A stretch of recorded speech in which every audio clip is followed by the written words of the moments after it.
BJP हाल ही में हुए स्थानीय निकाय चुनावों में अपने शानदार प्रदर्शन से मिले नए जोश और आत्मविश्वास के साथ केरल के चुनावी मैदान में उतर रही है। उसका लक्ष्य राज्य में यूडीएफ और एलडीएफ की बारी बारी से सरकार बनाने की पुरानी परंपरा को तोड़ना है। हाल ही में हुए स्थानीय निकाय चुनावों में तिरुवनंतपुरम नगर निगम में बीजेपी की ऐतिहासिक जीत ने उसके कार्यकर्ताओं में नई ऊर्जा भर दी है और इस भरोसे को मजबूत किया है कि केरल पार्टी के लिए कोई ऐसा राजनीतिक इलाका नहीं है जिसे जीता नहीं जा सकता। इसके अलावा पार्टी प्रधानमंत्री नरेंद्र मोदी की लोकप्रियता पर भी भरोसा कर रही है, जो बीजेपी के मुख्य प्रचारक हैं। इस साल विधानसभा चुनाव में जीत हासिल करने के लिए बीजेपी के सामने चुनावी असफलताओं के लंबे इतिहास को पलटने की एक मुश्किल चुनौती है।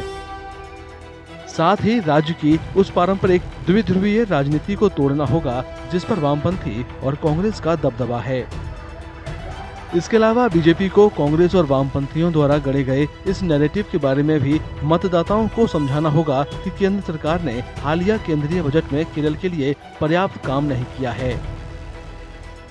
इस बार बीजेपी के पास युवाओं के एक बड़े वर्ग और कुछ खास समुदायों को साथ जोड़ने का शानदार मौका है, जिससे पार्टी की संभावनाएं और बेहतर हो सकती हैं।